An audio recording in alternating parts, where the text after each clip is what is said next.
अंडुजाम महकमा ज़री तहकीक सिंध। जैतून आलिव की नामियाती काश्त में नई पेशरफ्त। अंडुजाम महकमा ज़री तहकीक सिंध। जैतून आलिव ग़िज़ायत मईशत और पायदार ज़राअत की अलामत। अस्सलाम वालेकुम आबादकार भाइरो, तव्हांजे साम्हूं असांजी पूरी team director agriculture research centre जनाब इमदाद अली सोह साहब सां गॾु हिते असां आया आहियूं ओलिव जी प्लांटेशन ते, जेका असांजे कंडोजाम एग्रीकल्चर रिसर्च सेंटर में पहिरियों दफ़ा ओलिव जी प्लांटेशन इमदाद सोह साहब कराई पंहिंजी फील्ड ते। ऐं अल्हम्दुलिल्लाह ही तमामु सुठो क्रॉप जेको आहे उहो थी वियो आहे हिते ताईं। हाणे असां उन में ऑर्गेनिक अमेंडमेंट करण पिया वञूं। ऑर्गेनिक बायो कंपोस्ट जेको असांजी एग्रीकल्चर रिसर्च कंडोजाम में ठहियो आहे, असां पंहिंजे हथनि सां ठाहियो आहे। लेदर मिल जो नालो आहे, उहो असां हिते अप्लाई कयूं था हिननि बूटनि ते। साईं इमदाद अली सोह साहब पंहिंजे हथनि सां इन जो इफ़्तिताह कंदा। साईं पुछियो।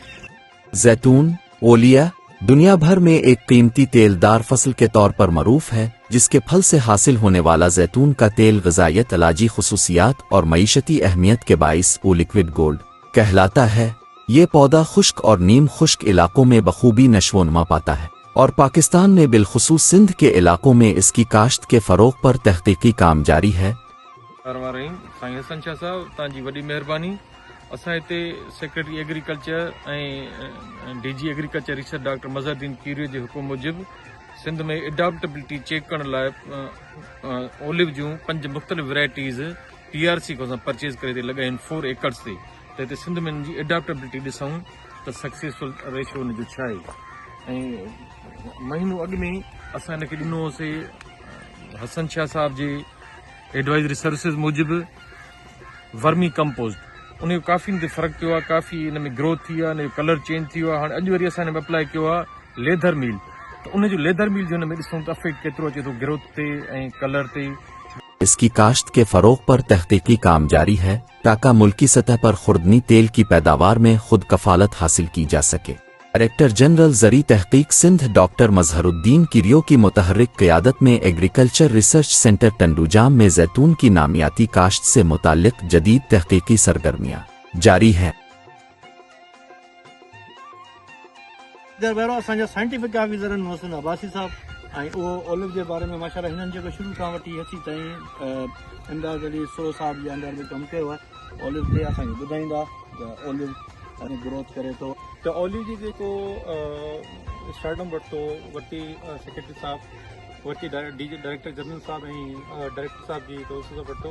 ऐं वेरी फर्स्ट टाइम जेको सिंध जे अंदरि 5 असां जेको वैराइटियूं पोखियूं आहिनि। ऐं हीअ जेका आहिनि ट्रॉपिकल ऐं सब ट्रॉपिकल वैराइटीज़ आहिनि, यानी कि इन जे अंदरि मॉडिफिकेशन आणी वई आहे इलाइक़े वाइज़ लिहाज़ कि उन्हनि इलाइक़े में जेका गर्मी पए थी, जीअं सिंध ऐं सिंध जा ॿिया इलाइक़ा आहिनि हुते, जीअं पोठो आहे पंजाब जो, त हिन जे अंदरि असां हिते 5 वैराइटियूं इंट्रोड्यूस करायूं आहिनि, जंहिंमें हेट्रोब्रेटिका, कोरोनिका, चिमलाली, अर्बुसुना ऐं रबुक्यूना शामिल आहे। हिन में जेका वरिती डायरेक्टर साहब जो मौक़फ़ इहो आहे जिथे असां मैंगो गुआवा ॿिन्ही ऑर्चर्डनि ते वञूं था, हुते पहली तमामु अहम फसल जंहिंजो नालो ओलिव आहे, जेको न करे नेशनल बल्कि इंटरनेशनल फॉर्म ते बि जेको ॾाढो हिनखे परस्यू कयो वेंदो आहे। असां वटि हिते 5 वैराइटियूं आहिनि, जंहिंजे अंदरि 3 वैराइटियूं जेके आहिनि उहे ऑयल एक्सट्रैक्शन जे लाइ आहिनि ऐं 2 वैराइटियूं जेके आहिनि हू अचार पर्पज़ जे लाइ इस्तेमालु थियनि थियूं।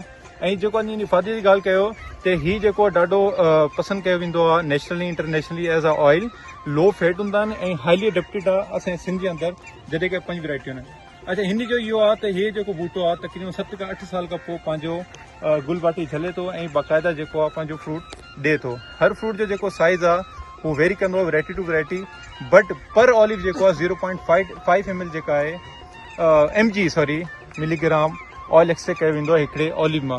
2 क़िस्म हूंदियूं आहिनि हिन जी, हिकिड़ो अचार वारो हूंदो आहे, उहो थोरो थुल्हो हूंदो आहे, हिकिड़ो जेको नंढो हूंदो आहे जंहिंमां ऑयल एक्सट्रैक्ट थिए थी। हिन जी टॉपिंग जेका आहे पंहिंजो इलाही फूड में इस्तेमालु थिए थो ऐं एज़ अ टॉपिंग पंहिंजे इलाही डिशिस ते बि इस्तेमालु थींदो आहे ड्यू टू मेडिसिनल जेको फ़ाइदे जे करे। इस सिलसिले में डायरेक्टर एग्रीकल्चर रिसर्च सेंटर जनाब इमदाद अली सोह अपनी टीम के हमरा जैतून की प्लांटेशन पर नामियाती खाद लेदर मील बायो कंपोस्ट का तजर्बाती इस्तेमाल कर रहे हैं। ये bio compost senior scientist Syed Hasan Rashidi की जेर निगरानी तैयार की गई है। इस खाद की तैयारी में चमड़े लेदर की सनत से हासिल होने वाला खाम मटीरियल, रॉ लेदर वेस्ट, इस्तेमाल किया गया है जो प्रोटीन से भरपूर होता है। चूंकि प्रोटीन में नाइट्रोजन की मिकदार ज्यादा होती है, इसलिए ये खाद मिट्टी को नाइट्रोजन की कुदरती फराहमी के जरिए पौधों की नशोनुमा में नुमाया किरदार अदा करती है। मजीद ये कि लेदर मील बायो कंपोस्ट मिट्टी की नामियाती मादों में इजाफा, साख्त की बेहतरी, पानी के जज्ब और जखीरा करने की सलाहियत में इजाफा करती है, जिससे जैतून के पौधों की अफजाइश बेहतर और पायदार होती है। रोजगार भैरो लेदर मिल जो असां हिते अप्लाई किया है ओलिव प्लांटेशन ते, इहो फर्स्ट टाइम ओलिव ते असां कयूं पिया इन जो तजुर्बो, त उन जा जेके बेनिफिट्स तव्हांजे साम्हूं रखंदासीं। पर लेदर मिल माण्हू सम्झंदासीं लेदर मिल आहे छा? लेदर मिल असल में लेदर जेको अंग्रेज़ में चवंदा आहिनि चमड़े खे, ऐं मिल अहिड़ी का शइ जेका ठहियल ठुकियल जेका असांखे मिली वञे हली। हाणे लेदर मिल जो जेको रा हूंदो आहे उहो ई मिल हूंदो आहे, ऐं उनखे असां डायरेक्ट ज़मीन में अप्लाई करे सघूं था। पर बिकॉज ऑफ उनजो कार्बन नाइट्रोजन रेशो तमामु हाई हूंदो आहे, उनजे करे असां उनखे डिकम्पोज कंदा आहियूं। लेदर में वधीक प्रोटीन हूंदी आहे, प्रोटीन जे वधीक हुजण जे करे उन में नाइट्रोजन लेवल वधीक हूंदो आहे। नाइट्रोजन लेवल जेको आहे उहो ऑर्गेनिक यानी नामियाती तरह असांखे ज़मीन में बि मिलंदो, असांजे ॿूटनि खे बि सुठे नमूने सां मिलंदो, ऐं ॿूटा हुन ते जल्द खां जल्द ग्रोथ पंहिंजी कंदा, हू ज़मीन में रीच बि कोन कंदो, वोलेटाइल कोन कंदो। ऐं हिन में काफ़ी ॿियूं शयूं आहिनि जीअं अमाइनो एसिड्स आहिनि, ऐं बैक्टीरिया जेको असां हिन में ॾिनो आहे, उहे जेके एसिड्स ठाहींदो आहे उहे हिन में ठहंदा, ज़मीन जी pH बि जेका उहा न्यूट्रलाइज़ रहंदी, ऐं ॿूटे खे ऐं ज़मीन खे फ़ाइदो थींदो। यानी सस्टेनेबल एग्रीकल्चर जी तरफ़ असांजो जेको आहे सो हिकिड़ो हीउ सुठो क़दम आहे। एनवायरनमेंट जेको हींअर कंडीशन्स जेके आहिनि या क्लाइमेट कंडीशन्स जेके उनखे हीउ तमामु घणो फेवर करे थो। वॾी महिरबानी।